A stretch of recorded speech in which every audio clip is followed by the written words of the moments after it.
Hey, what's going on, guys? So a few weeks ago, I asked you all, I said, hey, if you could have a 5 to 8 minute video on any topic that you want, what would you like to see me cover in a podcast setting? And a lot of you guys asked me, you said, hey, where was Sasuke during Kawaki's attack on Konoha? And I gotta admit, man, that's a really good question. And I remember like when chapter 1 of Boruto came out and you had the whole thing of, well, where was Naruto?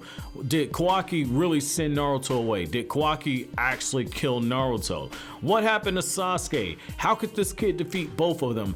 I can't believe the Boruto series. I don't want to read this anymore. I'm dropping it if they killed Naruto and Sasuke. And I totally get the outrage. Don't get me wrong, I totally get it. But I think that's a very huge question that I feel like Kodachi and Kishimoto are purposely not answering, which is, where is Sasuke during Kawaki's invasion? Or if it was an invasion, we don't know. And I'm not going to go into spoiler territory for the anime only viewers out of respect for that, because around this time when this video is coming out, there should be quite a few spoiler heavy videos that are being discussed. I don't want to alienate the anime only viewers. So where was Sasuke? I think that it's very likely, actually it's extremely likely, this dude isn't in the village. I know somebody will say, well, no, Sherlock, of course,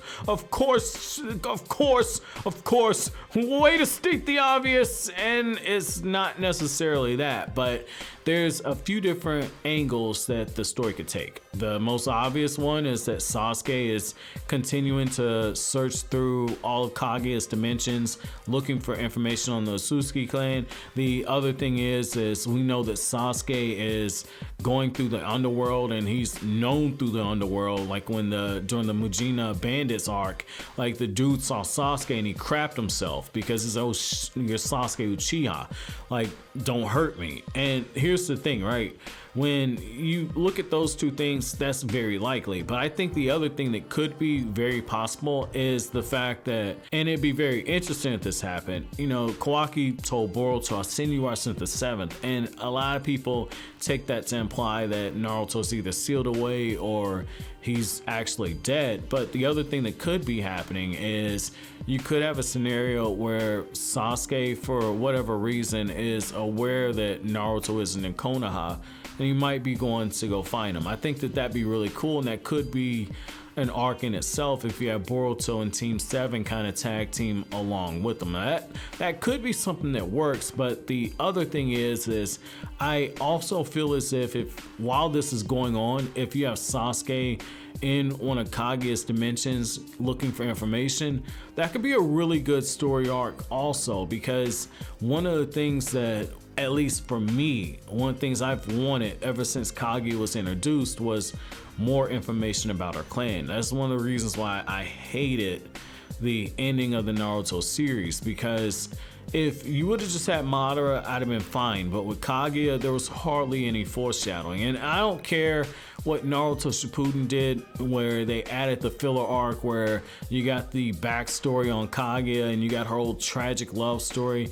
I don't care about any of that, simply for the fact that it wasn't in the manga. And then when you had Naruto the Last, they dropped the ball on the lore explanation, and then all of a sudden 2 more members of her clan show up, and it's like, oh, these are the guys that she built an army for, but then you don't really get any more exposition on that. And I'm talking about in the Boruto movie. And so when you look at Sasuke, I feel as if having Sasuke be a way to gain more information, now that we know due to the Boruto anime that Kaguya's clan has a leader, I really feel as if you have Sasuke gain that information and maybe do something along the route of what happened with, I believe it was Moro and Hunter x Hunter, where during the Chimera Ant arc, he actually got into Miriam's palace and he just sensed the bloodlust that was radiating, and he saw how far outclassed he was, and he just shook his character. I feel like having Sasuke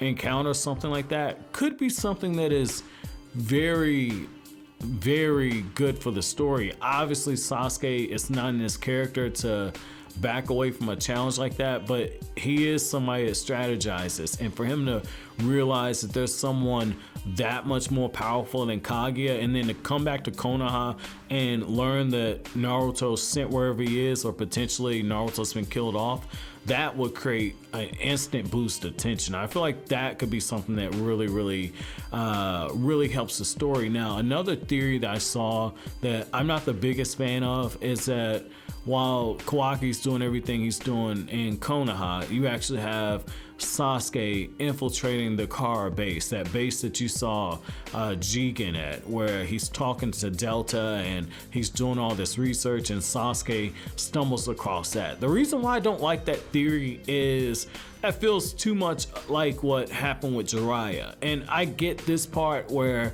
you look at the hero's journey, on the hero's journey, which for those of you who don't know, that's a story structure that Joseph Campbell came up with, and a lot of stories follow this. In particular, a lot of shonens follow this, and one of the key moments during the hero's journey is where you have the death of the mentor or the death of the father figure. And if you've already killed Naruto off, you don't need to kill the mentor. Like, you have to do one or the other. You can't necessarily do both at the same time. And if you have that moment where Sasuke fights Jigen and he gets killed off or something like that, or it turns out there's a puppet master in Kara, it's gonna feel too much like what we've already gotten in the Naruto series so far. And so I know a lot of people like that idea, and it does make sense that Sasuke, who's already looking into Kara, actually stumbles across it. And I think that that'd be a better payoff than what we got with Jiraiya and the Akatsuki, because when Jiraiya brings up the Akatsuki, he's like, yeah, it's so hard to gain information on these guys. I just know that they're all S-rank criminals, and Orochimaru joined them, and all of a sudden he broke free. And then a few years later, it's like, yeah, I found the Akatsuki leader. It's just like, we didn't know you were searching for intel. Like, we didn't even know that. Like, you just dropped Naruto off and you're like, yeah, it's time to go peep on some bathhouses. And there was a little more to it than that, but when you look at Sasuke, it gets revealed like, yeah, okay, Kara, okay, I've been searching the underworld anyway. Give me your information. So it's something that would make sense that it's taking Sasuke this long to gain the information. That could be something, especially given what's happening in the Boruto manga right now. If Sasuke isn't searching for intel on Kara very heavily, it's something that he's going to make a priority, because they've essentially put his village in danger. So I mean, I think that those are some pretty interesting angles to take, but I want to know from you guys, what do you personally think the Boruto series needs to do with the question of where Sasuke is? Do you think that we need to have that moment where Sasuke actually dies, which I don't think would be a good idea, or do you think he needs to be searching for information on Kaguya's clan? Do you think he needs to be searching for information on the Kara organization, or do you think my dude just needs to be walking around thinking, yep, outside the village, no longer paying child support to Sakura because she can't hunt me down and she can't find me? But as always, guys, if you like anything I had to say, don't forget to comment, rate, subscribe, share. Thank you so much for watching until the end of the video, guys. Have an awesome day.